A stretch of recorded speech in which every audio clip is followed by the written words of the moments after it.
Hi, I'm Patricia, and I'm 54 years old. Some people might call me ordinary, but my sister-in-law thinks I'm privileged and don't understand what it's like for most people. Let me explain why. My husband Robert is also 54, and we both have full-time jobs. We don't have kids, so my sister-in-law thinks we're lucky because we live in a nice area. Our neighborhood is close to downtown Boston and Chinatown, plus it's easy to get around with the subway nearby. The house we live in used to belong to my grandfather, then my parents, and now us. When they passed away, we left our apartment and moved in here. So my sister-in-law is 46 years old, which is 8 years younger than me. She often comes to visit us without her husband and their 12-year-old child. It takes her 2 hours to get here from her home, and she likes spending weekends in downtown Boston. My husband, Robert, is her older brother, and he remembers her being born when he was still in elementary school. Apparently, she was a cute baby and their parents spoiled her because she came along later in their lives. Despite all this, I just can't seem to like her. She always makes snide remarks about my life, saying things like, "You've had it easy growing up in a nice place like this, haven't you?" Her favorite phrase is, "I grew up in a countryside where there was nothing fun to do, while you must have had a cozy, carefree life." It's pretty clear she doesn't think highly of me. But despite her attitude, she enjoys visiting downtown and Chinatown and always shows up at our place without bringing anything. When I ask her about it, she says, "Even if I brought something from the countryside, you'd probably make fun of it." She keeps going on about how convenient it is for us to live without a car in the city, while people like her from rural areas spend a lot on gas. Whenever I try to defend myself, saying that her area must be nice too, she accuses me of being sarcastic. She insists that living in a city where everything is within walking distance and there's good public transportation means I don't know any real struggles. It's frustrating because when I mention that I mostly stay home working during the day, she twists my words, claiming that I'm just bragging about living near tourist spots.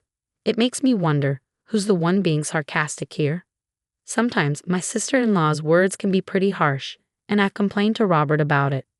But he just brushes it off, saying, "Oh, that's just how she is. She's very direct."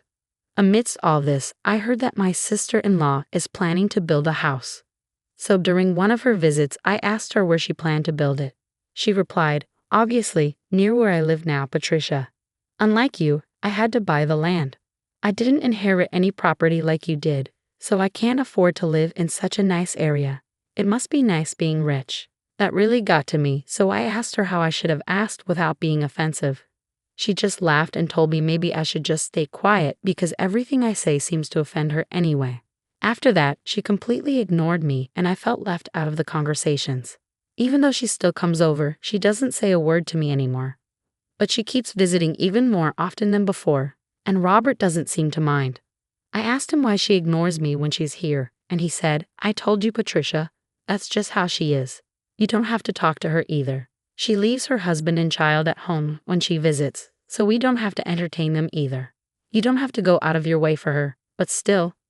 One day, she went out to Chinatown, came back, used the bathroom, and went straight to bed without saying a word. The next morning, she ate the breakfast I had made without even a thank you and left. I started feeling like our place had turned into a hotel. Am I supposed to be her cook, maid, and hotel manager? It feels like she should be buying a season pass at this point. 3 months later, she visited us again. Today, she planned to explore the town. But that evening, she spent a long time talking with Robert. She stayed the night and left the next day. But Robert was excited and showed me a bunch of pictures. "Hey, look at this. It's the house my sister built. Oh, her house is all built now. You're going to love this." He showed me a picture of a pristine white building.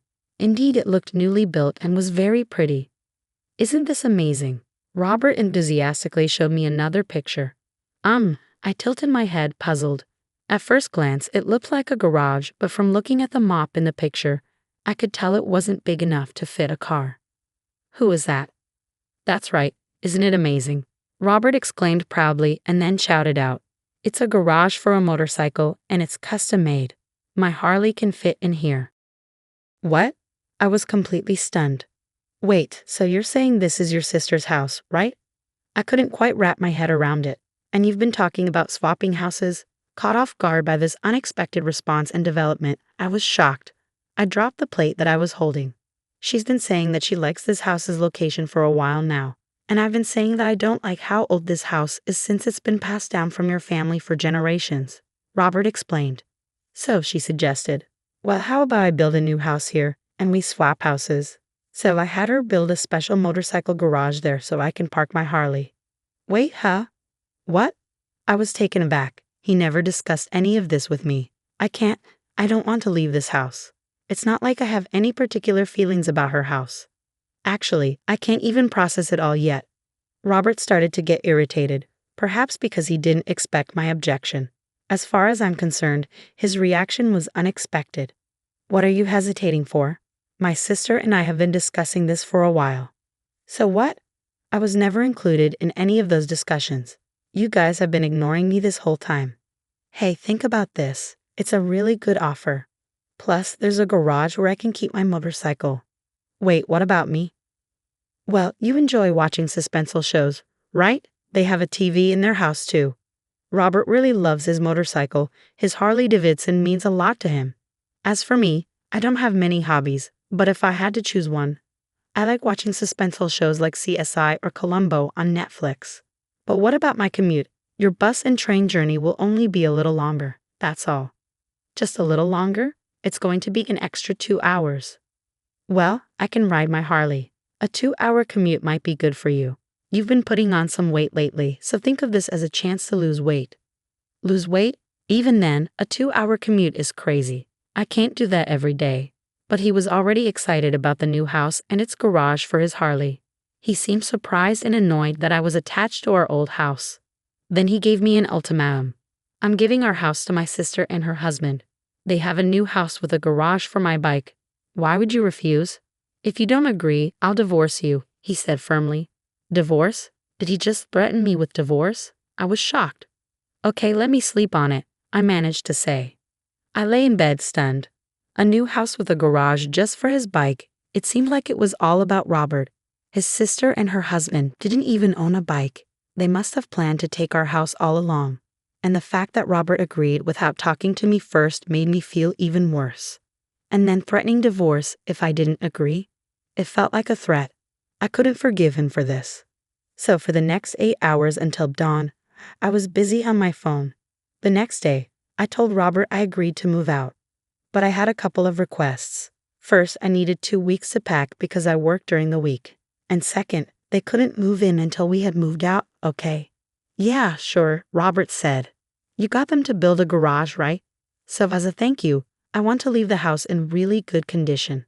Let's hire professionals to clean it and hand it over 2 weeks after we leave." Robert agreed to that too. Happy with the arrangements, I called 2 places while Robert was out. The next 2 weeks went by quickly. Robert was happily packing, singing some strange song about his Harley. I called my sister-in-law to ask, "How big are the rooms in your house?" I needed to figure out where to put our furniture. They were also calling us about their layout since they were moving from an apartment. 4 weeks' notice for moving is really short. It seems like they're rushing to get ready for their move. Then, on moving day, there was a knock on the door. "Hello, we're from U-Haul Moving and Storage," said the first group of movers when they arrived. "Great, come on in," Robert directed them. But soon after, there was another knock. "Hello, we're from 2 Men and a Truck," said another group of movers. Robert was surprised. I quickly stepped in. "Sure, come on in," I said, ushering them inside. "Wait, what's happening?" Robert exclaimed. "What's happening is I said we're moving, so I'm moving to our new home," I explained. "Okay, everyone, the boxes with yellow tape are mine. Please bring those this way. The rest can go with U-Haul," I said quickly.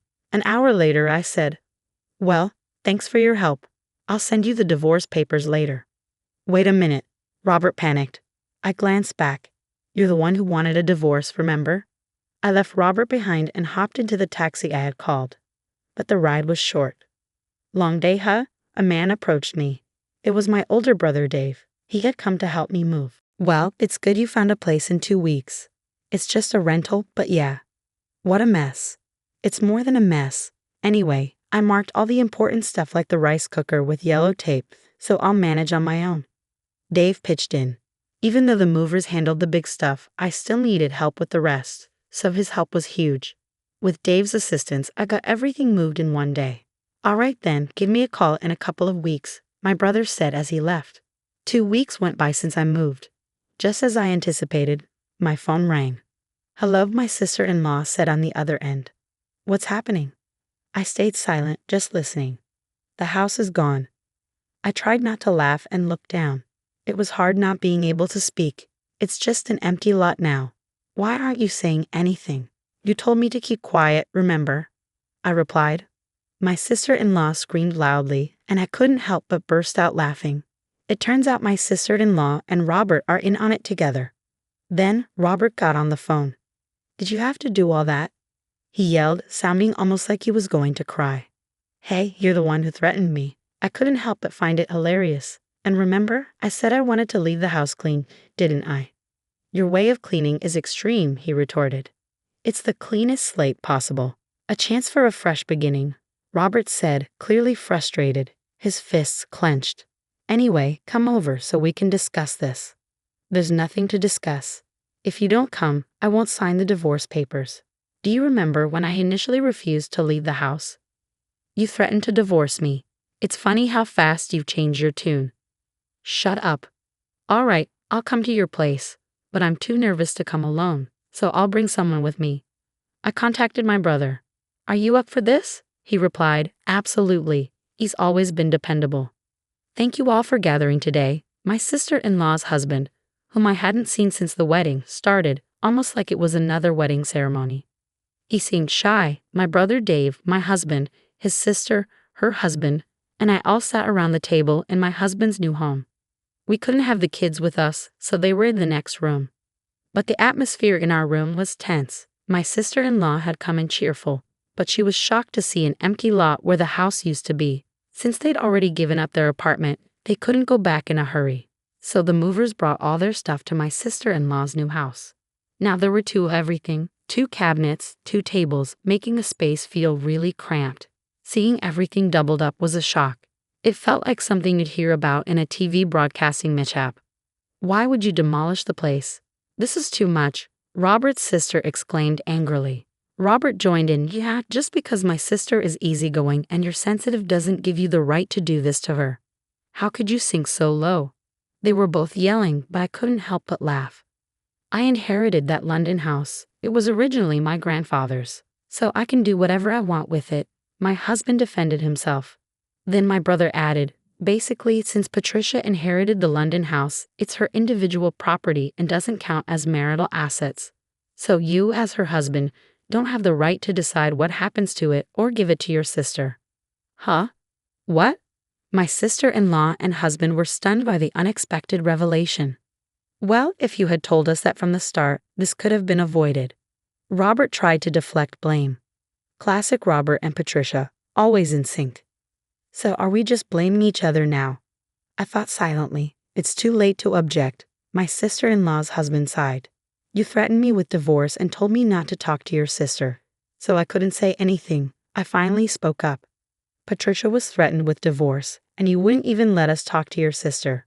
What choice did we have? Dave chimed in. So I decided to sell the property. The house was too big for me to live in alone anyway. The truth is, the day after I was threatened with divorce, I made 2 phone calls. One was to Dave, and the other was to a demolition company. They said it would take 10 days to demolish the house. My sister-in-law lives about 2 hours away, so she wouldn't have had time to come here after getting short notice for the move. Same goes for my husband, who moved to a newly built home near his sister's apartment. And that's how their new home ended up being an empty lot. That's enough. We've lost our home.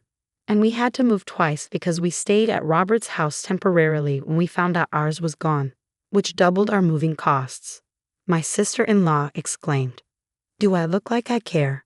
You should be grateful you're not being sued for trespassing on my property.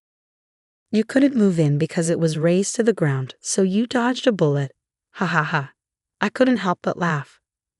Does that mean you didn't have Patricia's permission to start all this moving business? My quiet brother-in-law finally spoke up. That's right. She told us to stay quiet and my husband threatened me. They just went ahead and made plans without us. My sister-in-law's husband revealed. Hey, what were you thinking? You've been spending money in Boston and Chinatown for the past 3 months. You left me and the kids while you went shopping, and now that you've decided to live there, you sold our car. We can't live without a car here, but this house only has a garage for a motorcycle. Do you realize how much trouble you've caused everyone in your family? My brother-in-law erupted in anger. What's wrong with you? My sister-in-law looked shaken. It seemed like she had never seen him this angry before. Patricia, my brother-in-law continued, this one here told me I'm going to take my brother's house and move. If you disagree, I'll divorce you. Can you believe it? It's surprising how much siblings can think alike. I was nearly bursting with laughter. I knew I'd have a sore stomach from laughing too much tomorrow. But since I'm a software engineer who can work from anywhere, and I didn't want the kids to be without their mom, I agreed to her demand. But now, seeing how things have turned out, I realize how my wife's selfishness could hurt our whole family. And what you said earlier about Robert's threat, that really woke me up. My brother-in-law took a deep breath and, looking at his wife, said, "You threatened me." Finally, he declared, "Well, it's over for us too. I'll take care of and raise the kids. I'll treat your threat like a proposal." "Now it's my turn," I said, turning to my husband. "Robert, I'll also treat your demand like a proposal. We're truly done now. Goodbye."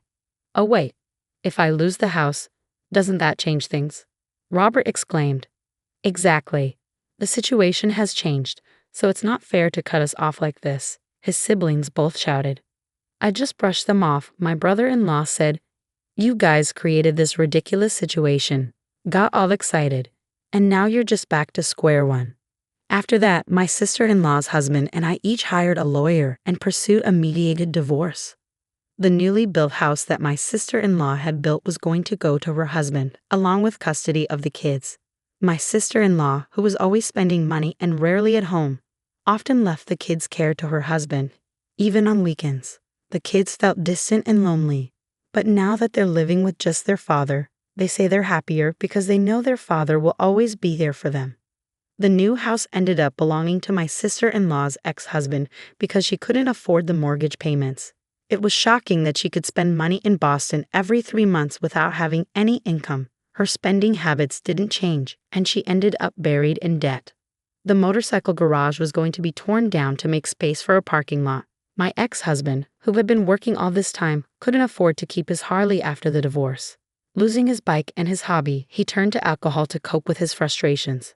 I turned the empty lot where our house used to be into a parking lot. Being near Boston and Chinatown allowed me to charge high prices for parking, which became a steady income. With that money, I bought a cozy one-bedroom apartment. Sitting in front of the TV, I smirked as I watched my favorite show, CSI, with a beer in hand. I enjoyed a relaxing evening in my pajamas, with snacks and no interruptions. It was the perfect way to unwind after a long day.